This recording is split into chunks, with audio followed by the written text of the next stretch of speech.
மேல்நிலை 2ஆம் ஆண்டு அன்பு மாணவ மாணவிகள் அனைவருக்கும் காலை வணக்கம். இயல் 6 இனிக்கும் இலக்கணம், காப்பிய இலக்கணம், அதை பற்றி தான் பார்க்க இருக்கிறோம்.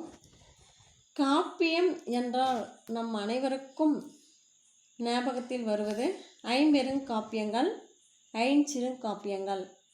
ஐம்பெருங்காப்பியங்கள் சிலப்பதிகாரம், மணிமேகலை, சீவக சிந்தாமணி, வளையாபதி, குண்டலகேசி. ஐஞ்சிறுகாப்பியங்கள் நீலகேசி, சூளாமணி, உதயனகுமார காவியம், நாககுமார காவியம், யசோதர காவியம். அன்பு மாணவ மாணவிகளே, நாம் இந்த ஐம்பெருங்காப்பியங்களும் ஐஞ்சிறுகாப்பியங்களும் தெரிந்து இருக்கிறோம். இப்போ காப்பிய இலக்கணத்தில் என்ன செய்திகள் நமக்கு பாடப்பகுதியாக வந்துள்ளன என்பதை பற்றி பார்ப்போம். காப்பியம் என்பது என்ன என்றால், அதாவது நீண்ட கதைப்போக்கு. நீண்ட கதைப்போக்கு எப்படி அப்படின்னு சொன்னீங்கன்னா, ஒரு கதை எளிய நடையில் அமைப்பது. எளிய நடை, அந்த கதை இனிய கதையாகவும் அழகியல் கூறுகளாகவும் கற்பனை வாய்ந்த நிகழ்ச்சியாகவும் அமைந்த இலக்கிய வடிவம் தான் காப்பியம் அப்படின்னு சொல்கிறோம். அப்போ நம்ம சிலப்பதிகாரம், இது நம்ம தமிழில் தோன்றிய முதல் காப்பியம் எது என்றால் சிலப்பதிகாரம். அப்போ காப்பியம் என்று நம்ம இப்பொழுது பாடப்பகுதியில் உள்ள செய்தியை நாம் பார்க்கலாம். காப்பியம் என்று சொன்னதும் ஐம்பெருங்காப்பியங்களின் பெயர்களை மடமட என்று சொல்லிவிடுவீர்கள். அந்த ஐம்பெருங்காப்பியங்கள் என்ன சொல்லுங்க பார்க்கலாம். சிலப்பதிகாரம், மணிமேகலை, சீவக சிந்தாமணி, வளையாபதி, குண்டலகேசி. காப்பியங்கள் என்பதை நீண்ட கதைப்போக்கு உடையவை என்பதை அறிந்திருப்பீர்கள். எவ்வாறு என்றால், நம்ம சிலப்பதிகாரம் அதுவே மிகப்பெரிய கதை, அதனுடைய தொடர்ச்சி மணிமேகலை. அப்போ நீண்ட கதைப்போக்கு உடையது இந்த காப்பியம். இந்த காப்பியங்கள் சிலப்பதிகாரம், மணிமேகலை, சீவக சிந்தாமணி முதலிய நூல்களை கீழ் வகுப்புகளில் படித்தும் கதைகளை கேட்டும் இருப்பீர்கள். கண்டிப்பாக சிலப்பதிகாரம் தெரியும், கோவலன் கண்ணகி பற்றி. மணிமேகலுடைய செய்திகள், சீவக சிந்தாமணி சீவகனுடைய வரலாறு. அப்போ இந்த கதைகளெல்லாம் நம்ம சின்ன வயதில் அந்த வகுப்பில் படித்திருக்கிறோம், கேள்விப்பட்டிருக்கிறோம், திரைப்படமாக கூட பார்த்திருக்கிறோம். அப்போ ஐம்பெருங்காப்பியங்களைப் போலவே ஐஞ்சிறு காப்பிய வகைகளும் தமிழில் உண்டு. அது எல்லாருக்கும் தெரியும். இப்பொழுது தான் சொன்னேன். நீலகேசி, சூளாமணி, நாககுமார காவியம், யசோதர காவியம், உதயனகுமார காவியம், இந்த ஐந்தும் ஐஞ்சிறு காப்பியங்கள். எதன் அடிப்படையில் நம்ம ஐம்பெருங்காப்பியம் ஐஞ்சிறு காப்பியம் என வகைப்படுத்தப்படுகிறது என்றால், ஐம்பெருங்காப்பியங்கள் அறம், பொருள், இன்பம், வீடு, இந்த 4 செய்திகளும் 4 அடிப்படையில் வருவது தான் ஐம்பெருங்காப்பியம். அறம், பொருள், இன்பம், வீடு. ஐஞ்சிறு காப்பியங்கள் என்றால் இந்த அறம், பொருள், இன்பம், வீடு 4ல் ஏதாவது ஒரு செய்திகள் குறைந்து வருவது ஐஞ்சிறு காப்பியம். அப்போ காப்பியங்கள் 2 வகைப்படும். ஒன்று ஐம்பெருங்காப்பியம், ஐஞ்சிறுகாப்பியம். இப்போ பெயர் காரணமும் சொல்லாட்சியும். இந்த காப்பியம் எவ்வாறு பெயர் காரணம் பெற்றது, அதனுடைய சொல் என்ன அப்படின்ட்டு பார்க்கலாம். காப்பியத்தை ஆங்கிலத்தில் எபிக் என்பர். காப்பியத்தை ஆங்கிலத்தில் என்னன்னு சொல்கிறாங்க? எபிக். இது எப்போஸ் என்னும் கிரேக்க சொல்லிலிருந்து தோன்றியது. அப்போ எபிக் என்னும் ஆங்கில சொல் எப்போஸ் என்னும் கிரேக்க சொல்லிலிருந்து தோன்றியது. இந்த எப்போஸ் என்பதற்கு சொல் அல்லது பாடல் என்பது பொருள். தமிழில் அந்த எப்போஸ் என்பதற்கு சொல் அல்லது பாடல் என்பது பொருள். இந்த வடமொழியில் காப்பியத்தை காவியம் என வழங்கப்படுகிறது. வடமொழியில் காவியம் என வழங்கப்படுகிறது. தமிழில் நம்ம காப்பியம் என்னும் சொல் என்று பயன்படுத்துகிறோம். காப்பியம் என்னும் சொல்லை காப்பு கூட்டல் எம் என பிரித்து, காப்பியத்தை எவ்வாறு பிரிக்கலாம்? காப்பு கூட்டல் எம் என பிரித்து மரபை காப்பது, மரபை ஏம்புவது, மரபை வெளிப்படுத்துவது என்றும் மொழியை சிதையாது காப்பது என்றும் காரணம் கூறுவர். மரபு என்பது என்ன அப்படின்னா, நம் முன்னோர்கள் பயன்படுத்திய சொற்களை அவ்வாறே நாமும் பயன்படுத்துவதுதான் மரபு. அப்போ நம் முன்னோர்கள் பயன்படுத்திய சொல்லை காப்பது, அந்த மரபு சொல்லை ஏம்புவது, அந்த மரபு சொல்லை வெளிப்படுத்துவது, மொழியை சிதையாது காப்பது, நம்ம தமிழ் மொழியை சிதையாது காப்பதான் இந்த காப்பியம் என்று காரணம் கூறுகிறார்கள். அடுத்தது சொல்லாட்சியும் நூல்களும். சொல்லாட்சியும் நூல்களும். ஐம்பெருங்காப்பியங்கள் என்ற வகமை எப்போது தோன்றியது என்று அறுதியிட்டு கூற முடியவில்லை. ஐம்பெருங்காப்பியங்கள் எப்பொழுது தோன்றியது என்று நம்ம அறுதியிட்டு சரியாக கூற முடியவில்லை. எனினும் உரைகளிலும் இலக்கிய நூல்களிலும் பஞ்சகாப்பியம், பஞ்சகாவியம் ஆகிய சொற்றொடர்களும் பெருங்காப்பிய நூல் வகைமைகளும் குறிக்கப்பட்டுள்ளன. ஆனால் ஐம்பெருங்காப்பியங்கள் என்று பஞ்சகாப்பியம், பஞ்சகாவியம் ஆகிய சொற்றொடர்களும் பெருங்காப்பிய நூல் வகைகளும் குறிக்கப்பட்டுள்ளன. நன்னூலுக்கு உரை எழுதிய மயிலைநாதர். நம்ம இலக்கண நூல் நன்னூல், அந்த நூலுக்கு உரை எழுதிய ஆசிரியர் பெயர் மயிலைநாதர்.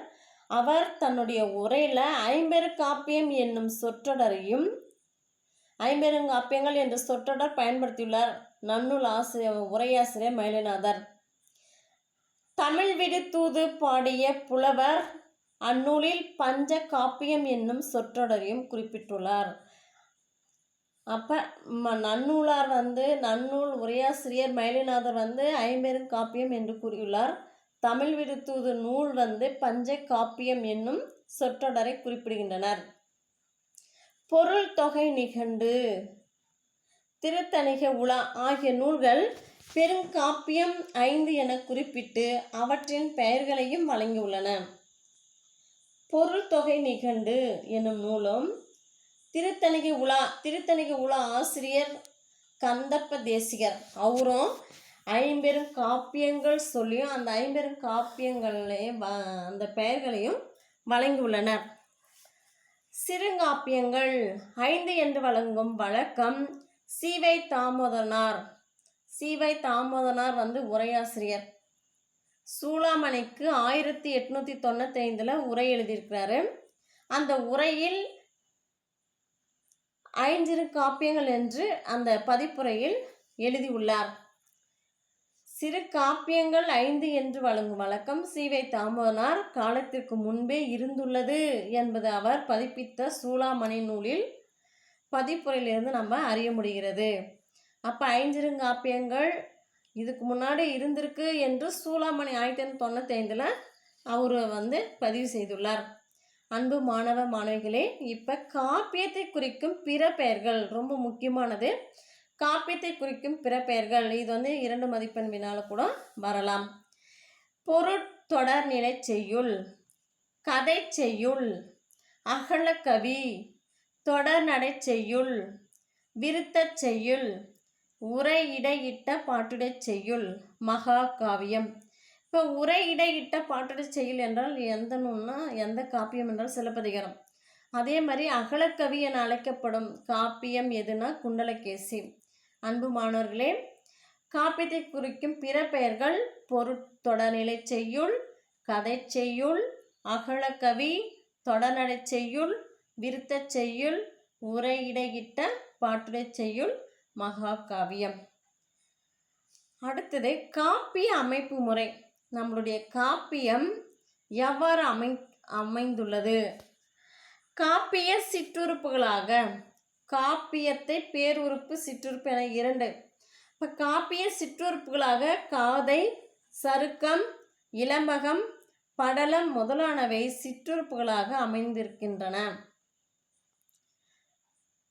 காண்டம் என்பது பல சிற்றுறுப்புகளின் தொகுதியாக உள்ள பேருறுப்பை பெரும் பிரிவை குறிக்கும். காண்டம் என்பது பெரும் பிரிவு. காதை, சருக்கம், இலமகம், படலம் என்பது சிறும்பிரிவு. இப்போ காதை எந்த நூல், சருக்கம் எந்த நூல், இலமகம் எந்த நூல், படலம் எந்த நூல், காண்டம் எந்த நூல் என்ற காப்பிய வகையினுடைய பெயரை சொல்லியிருக்காங்க. பார்ப்போம். காதை என்பது சிலப்பதிகாரம், மணிமேகலை. சிலப்பதிகாரம் 30 காதை, மணிமேகலையும் 30 காதை. சருக்கம், சருக்கம் என்று குறிப்பிடும் காப்பியம் சூளாமணி. 12 சருக்கங்கள் கொண்டது சூளாமணி. பாரதம், பாரதம் 10 பருவங்களாக உள்ளன பாரதம். அடுத்தது இலமகம். இலமகம் என்பது சீவக சிந்தாமணி.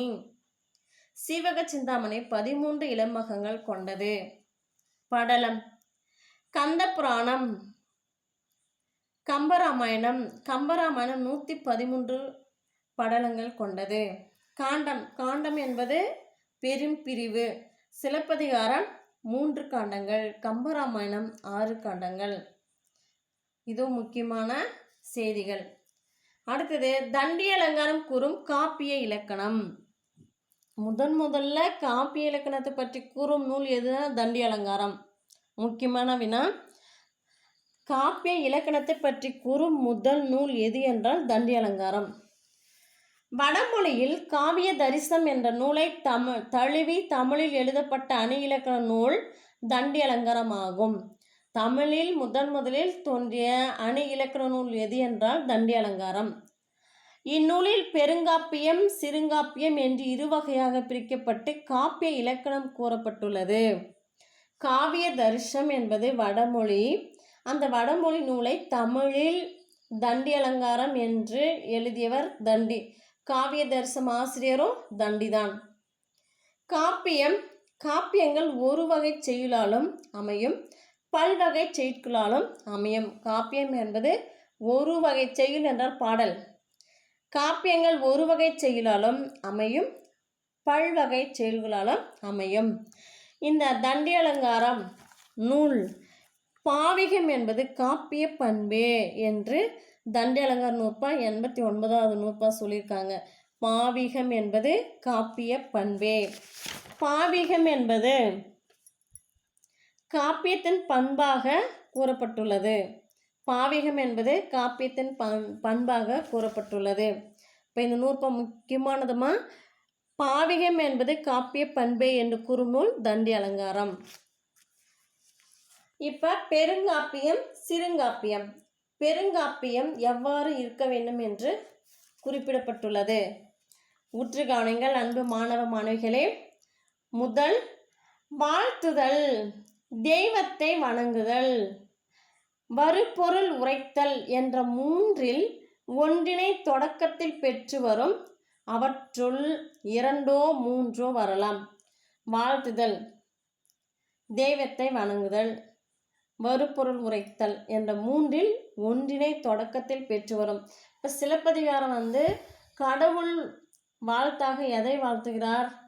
இளங்கோவடிகள் இயற்கையை வாழ்த்துகிறார். மாமழை போட்டதும் மாமழை போட்டதும், ஞாயிறு போட்டதும் ஞாயிறு போட்டதும், திங்களை போட்டதும் திங்களை போட்டும் என்று இயற்கை வாழ்த்துகிறார். அடுத்தது 2வது, அறம், பொருள், இன்பம், வீடு ஆகிய 4ம் பெருங்காப்பியத்தின் திரண்ட பொருளாக அமைந்திருக்க வேண்டும். எனினும் இவற்றுள் பாவிகத்திற்கு ஏற்ற வண்ணம் ஒன்றும் பலவும் சிறப்பாக அமைந்திருக்க வேண்டும். அந்த பெருங்காப்பியங்கள் என்றால் அறம், பொருள், இன்பம், வீடு 4ம் பெருங்காப்பியத்தின் திரண்ட பொருளாக நமக்கு அமைந்திருக்க வேண்டும்.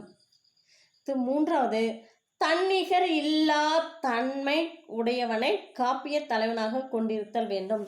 தனக்கு நிகராக யாருமே சொல்லாத ஒரு தன்மை உடையவனாக அந்த காப்பிய தலைவன். சிலப்பதிகாரம் என்றால் கோவலன், எல்லா திறமையும் மிக்கவன் கோவலன். அப்ப தன்னிகர் இல்லா தன்மை கொண்டவன். அதே மாதிரி மணிமேகலை அட்சய பாத்திரத்தை கொண்டு உலக மக்களுக்கெல்லாம் கொடுத்தாள். மணிமேகலை ஒரு தன்னிகர் இல்லாத தன்மை கொண்டவள். அடுத்தது சீவக சிந்தாமணி. சீவக சிந்தாமணியில் சீவகனுடைய சிறப்புகள். இப்போ தன்னிகர் இல்லா தன்மை உடையவனை காப்பிய தலைவனாக கொண்டிருக்க வேண்டும் பெருங்காப்பியம். 4, மழை, கடல், நாடு, நகர். மழை அந்த இடத்துல 1 போட்டிருக்காங்க. 1 மலை, 2 கடல், 3 நாடு. சிலப்பதிகாரத்தில் புகார், மதுரை வஞ்சி 3 நாடு, நகர் 4, சிறு பொழுது 5 முதல் 10, பெரும்பொழுது 11 16, கதிரவனுடைய தோற்றம் 17, கதிரவனின் சந்திரனின் தோற்றம் 18 ஆகிய 18 உறுப்புகளும் இயற்கை வர்ணனைகளாக அமைதல் வேண்டும். சீவக சிந்தாமணியில் பார்த்தீங்கன்னா ஏமாந்த நாட்டினுடைய வர்ணனை, இயற்கை வர்ணனை அவ்வளோ அழகாக எழுதியிருக்கிறார். அடுத்தது 5, திருமணம் புரிதல், மக்களை பெற்றெடுத்தல், முடிசூடல் முதலான நிகழ்வுகளை கொண்டிருக்க வேண்டும். சிலப்பதிகாரத்தில் கோவலன் கண்ணகி திருமணம் புரிதல், முடிசூடல் சீவக சிந்தாமணியில் சீவகனுக்கு முடிசூடுதல் நிகழ்வுகளை கொண்டிருக்க வேண்டும். 6வது, அமைச்சர்களுடன் கலந்துரையாடல், தூது செல்லல், போர் புரிய படைகள் அணிவகுத்தல், போர் நிகழ்ச்சி, வெற்றி பெறுதல் போன்ற நிகழ்வுகளும் இடம்பெறுதல் வேண்டும்.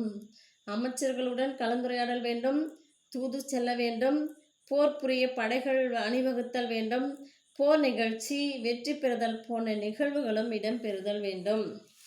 7வது, சந்தி எனப்படும் கதைப்போக்கின் தொடக்கம், வளர்ச்சி, அதனுடைய விளைவு, முடிவு என்பவை வரிசைப்படி அமைந்திருக்க வேண்டும். கதைப்போக்கு சிலப்பதிகாரம் தொடர்ச்சி, மணிமேகலை. சீவக சிந்தாமணி மிகப்பெரிய வளர்ச்சி, விளைவு, முடிவு, இதெல்லாம் வரிசையாக நம்ம அமைந்திருக்க வேண்டும் பெருங்காப்பியத்தில். அடுத்து 8வது, அமைப்பு முறையில் பெருங்காப்பிய உட்பிரிவுகளுள் சருக்கம், இலம்பகம், பரிச்சேதம் என்ற பெயர்களில் ஒன்றை பெற்றிருத்தல் வேண்டும். சிலப்பதிகாரம் காதை, மணிமேகலை காதை, சீவக சிந்தாமணி இலம்பகம், சூளாமணி சருக்கம். அப்போ இது மாதிரி உட்பிரிவுகள் நம்ம சருக்கம், இலம்பகம், பரிச்சேதம் என்ற பெயர்களில் ஒன்றை பெற்றிருத்தல் வேண்டும். அடுத்து 9வது, எண் வகை சுவையும் மெய்ப்பாட்டு குறிப்புகளும் கேட்போர் விருப்பும் வண்ணம் அமைக்கப்பட்டிருக்க வேண்டும். நகை, அழுகை, இளிவரல், மருட்கை, அச்சம், பெருமிதம், வெகுளி, ஓகை என்று மெய்ப்பாடு 8 குறிப்புகளும் மற்றவர்கள் கேட்போர் விரும்பும் வண்ணம் அமைக்கப்பட்டிருக்க வேண்டும். அன்பு மாணவர்களே, இந்த 9 செய்திகளும் பெருங்காப்பியத்தில் இடம்பெற வேண்டும். இப்படிப்பட்ட இந்த நிகழ்வுகள் சிலப்பதிகாரம் முதலான 50 காப்பியங்களும் சிறப்பு வாய்ந்தவையே. சிலப்பதிகாரம், மணிமேகலை, சீவக சிந்தாமணி, வளையாபதி, குண்டலகேசி 5 சிறப்பு வாய்ந்தவை எனினும் பெருங்காப்பியத்திற்குரிய 4 வகை உறுதி பொருள்களும், 4 வகை அறம், பொருள், இன்பம், வீடு 4 வகை உறுதி பொருள்களும் பிற உறுப்புகளும் முழுமையாக அமைய பெற்று விளங்கும் காப்பியம் சீவக சிந்தாமணி என்பர். அப்போ பெருங்காப்பியத்திற்குரிய 4 வகை உறுதி பொருள்களும் பிற உறுப்புகளும் முழுமையாக அமைய பெற்று விளங்கும் காப்பியம் எது என்றால் சீவக சிந்தாமணி ஆகும். இப்பொழுது சிறு காப்பியம் பற்றி பார்ப்போம். சிறு காப்பியம் 5, நீலகேசி, சூளாமணி, நாககுமார காவியம், யசோதர காவியம், உதயனகுமார காவியம். சிறு காப்பியம் என்பது அறம், பொருள், இன்பம், வீடு ஆகிய 4னுள் 1ஓ 2ஓ குறைந்து வருவது சிறுகாப்பியம் ஆகும். அடுத்தது பாவிகம் என்பது காப்பிய பண்பே. தண்டி அலங்காரம் நூற்பா. பாவிகம் என்பது காப்பியத்தின் பண்பாக பாவிகம் என்பதை தண்டி அலங்காரம் குறிப்பிடுகின்றது. காப்பியத்தின் பண்பா இருக்கணும், அதுதான் அது பாவிகம். காப்பியத்தில் கவிஞன் வலியுறுத்த விரும்பும் அடிப்படை கருத்தினையே பாவிகம் என்பர். ஒரு கவிஞர் எழுதுகிறார், அந்த கவிஞர் வலியுறுத்த வேண்டிய அந்த அடிப்படை கருத்தினை அந்த பாவிகத்தில் எழுதுவர். இதுதான் அது பாவிகம். பிறனில் விளைவோர் கிளையொடும் கெடுப என்பது கம்பராமாயணத்தின் பாவிகம். பிறனில் விளைவோர் கிளையொடும் கெடுப என்றால் கம்பராமாயணத்தில் பிறன் மனைவியை விரும்புவர்கள் கிளையோடும் கெடுப, அவங்க உறவினர்களோடு கெட்டு அழிவர் என்று இந்த கம்பராமாயணத்தில் பாவகமாக குறிப்பிட்டுள்ளது. சிலப்பதிகாரத்தில் அரசியல் பிழைத்தோர்க்கு அறம் கூற்றாகும், உரைசால் பத்தினியை உயர்ந்தோர் ஏத்துவர், ஊழ்வினை உறுத்து வந்து ஊட்டும் என்பது சிலப்பதிகாரத்தின் பாவிகம். அரசியலில் பிழை செய்தால் கண்டிப்பாக அவங்களுக்கு தண்டனை உண்டு. அரசியல் பிழைத்தோர்க்கு அறம் கூற்றாகும், உரைசால் பத்தினியை உயர்ந்தோர் ஏத்துவர். இந்த கண்ணகியை எப்படி நம்ம தெய்வமாக வணங்குகிறோமோ அப்போ உயர்ந்தோர்கள் எல்லாரும் அவர்களை வழிபடுவார்கள். ஊழ்வினை உறுத்து வந்து ஊட்டும், கோவலன் இறந்ததற்கு காரணம் அவன் செய்த ஊழ்வினை என்று சிலப்பதிகாரத்தின் பாவிகம். அரசியல் பிழைத்தோர்க்கு அறம் கூற்றாகும், உரைசால் பத்தினியை உயர்ந்தோர் ஏத்துவர், ஊழ்வினை உறுத்து வந்து ஊட்டும் என்பது சிலப்பதிகாரத்தின் பாவிகம். ஒரு மொழியின் வளத்தை காப்பியங்களை புலப்படுத்தும் என்பர். ஒரு மொழி சிறப்பு அடைவதற்கு வளர்ச்சியடைவதற்கு காரணம் காப்பியங்கள் என்று புலப்படுத்தும். எளிய நடை. காப்பியம் என்பது எளிய நடை, இனிய கதை, அழகியல், கற்பனை ஆகியவை ஒரு சேர அமைந்த இலக்கிய வடிவமே காப்பியமாகும்.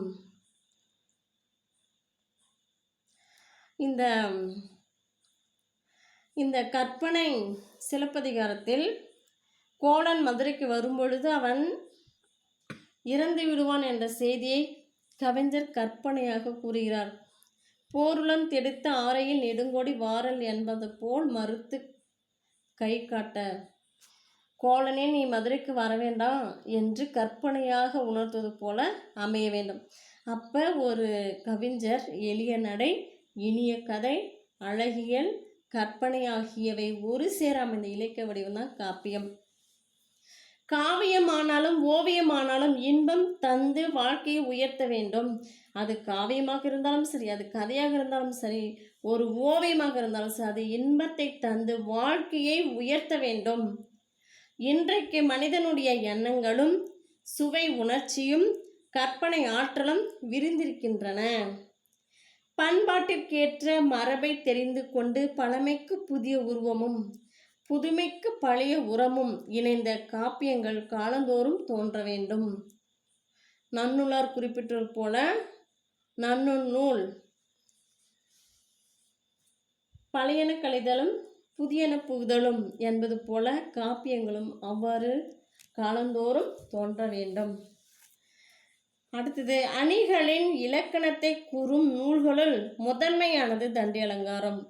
அணிகளின் இலக்கணத்தை கூறும் முதன்மையானது தண்டி அலங்காரம். இந்நூல் முத்தகம், குழகம், தொகைநிலை, தொடர்நிலை ஆகிய செய்யுள் வகைகளை கூறுகிறது.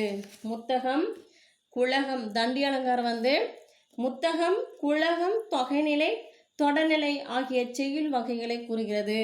முத்தகம் என்றால் தனித்து நின்று முடிவது முத்தகச் செய்யுள். தனித்து நின்று முடிவது முத்தகச் செய்யுள். குழகம் என்றால் பல பாட்டு ஒரு வினை கொள்வது, பல பாடல்கள் ஒரு செயலை கொள்வது குழகம். பாட்டுக்கள் பல தொகுக்கப்படுவது தொகைநிலை செய்யுள். நிறைய பாடல்கள் தொகுத்து வழங்குவது தொகைநிலை செய்யுள். பொருளினும் சொல்லினும் தொடர்வது தொடர்நிலை செய்யுள். பொருளிலோ சொல்லிலோ தொடர்வது தொடர்நிலை செய்யுள். இந்த 4 வகைகளை கூறுவது தண்டி அலங்கார நூல். இந்த 4 நூல் தொடர்நிலை என்னும் வகை காப்பியத்தை குறிப்பதாகும். அப்போ இந்த 4 முத்தகம், குழகம், தொகைநிலை, தொடர்நிலை, இந்த 4ல் காப்பியத்தை குறிப்பிடுவது எது என்றால் தொடர்நிலை. இந்த தொடர்நிலை ஒரு பாடலையும் மற்றொரு பாடலையும் சொல்லாலும் பொருளாலும் தொடர்பு ஏற்படுத்தும் செய்யுள் வகையை குறிக்கும். இந்த தொடர்நிலை என்றால் என்ன என்று வினா வந்தால், ஒரு பாடலையும் மற்றொரு பாடலையும் சொல்லாலும் பொருளாலும் தொடர்பு ஏற்படுத்தும் செய்யுள் வகையை குறிக்கும். இது பொருள் தொடர்நிலை, சொல் தொடர்நிலை என்று இருவகைப்படும். தொடர்நிலை 2 வகைப்படும், பொருள் தொடர்நிலை, சொல் தொடர்நிலை. பொருள் தொடர்நிலை சிலப்பதிகாரம், கம்பராமாயணம். பொருள் தொடர் நூல் எது என்றால் சிலப்பதிகாரம், கம்பராமாயணம். சொல் தொடர்நிலை எது என்றால் அந்தாதி இலக்கியங்கள். விருத்தம் என்னும் ஒரே வகை செயலில் அமைந்தவை சிவக சிந்தாமணி, கம்பராமாயணம். விருத்தப்பாவால் அமைந்த நூல் எது என்றால் சீவக சிந்தாமணி கம்பராமாயணம். விருத்தப்பாவால் அமைந்த முதல் நூல் எது என்றால் சீவக சிந்தாமணி. முதல் நூல் எது என்றால் சீவக சிந்தாமணி. விருத்தப்பாவால் எழுதப்பட்ட நூல் எது என்றால் கம்பராமாயணம். அப்போ விருத்தம் என்னும் ஒரு வகை செய்யுளில் அமைந்தவை சீவக சிந்தாமணி கம்பராமாயணம். பாட்டும் உரைநடையும் கலந்து பல்வகை செய்யுள்களில் அமைந்தது சிலப்பதிகாரம். பாட்டும் உரைநடையும் கலந்து பல்வகை செயல்களில் அமைந்தது சிலப்பதிகாரம். 20ஆம் நூற்றாண்டில் காப்பிய இலக்கணங்களுள் சிலவற்றை பின்பற்றி இயற்றப்பட்டதை குறுங்காப்பியம் அல்லது குறுங்காவியம் என்பர். காப்பியம் என்பது தமிழில் வழங்குகிறோம், காவியம் என்பது வடமொழி சொல். ஓகே, 20ஆம் நூற்றாண்டில் காப்பிய இலக்கணங்களுள் சிலவற்றை பின்பற்றி இயற்றப்பட்ட நூல்கள் தான் இப்போ நம்ம பார்க்க இருக்கிறோம். குறுங்காப்பியம் அல்லது குறுங்காவியம் என்பர். இவற்றுள் சில பிற மொழி தழுவலாகவும் மொழிபெயர்ப்பாகவும் அமைந்துள்ளன. இப்போ பாரதியார் பாஞ்சாலி சபதம் குயில்பாட்டு என்னும் நூலை எழுதியுள்ளார். பாரதியார் பாஞ்சாலி சபதம் குயில்பாட்டு என்று காவியத்தை எழுதியுள்ளார். பாரதிதாசன் பாண்டியன் பரிசு, தமிழச்சியின் கத்தி, இருண்ட வீடு, எதிர்பாராத முத்தம், சஞ்சீவி பர்வதத்தின் சாரல், வீரத்தாய், புரட்சி கவி என்ற காப்பியத்தை எழுதியுள்ளார். கவிமணி மருமக்கள் வழி மான்மியம். கண்ணதாசன் ஆட்டனத்தி ஆதிமந்தி, மாங்கனி, இயேசு காவியம். கவியோகி சுத்தானந்த பாரதியார் இயற்றியது பாரத சக்தி மகா காவியம். புலவர் குழந்தை இயற்றியது ராவண காவியம். அன்பு மாணவர்களே, காப்பியத்தினுடைய சிறப்புகள், காப்பியம் எவ்வாறு தோன்றியது, காப்பியத்தை குறிக்கும் பிற பெயர்கள், இந்த காப்பியத்தை முதலில் கூறும் தண்டி அலங்கார நூல், காப்பியத்தினுடைய பேருறுப்புகள் சிற்றுறுப்புகள் என்பதை பற்றி பார்த்தோம். காப்பியங்கள், ஐம்பெருங்காப்பியங்கள், ஐஞ்சிறுகாப்பியங்கள் எந்த நூல் எந்த உரையில் குறிப்பிட்டுள்ளன என்பதை பற்றிலாம் பார்த்தோம்.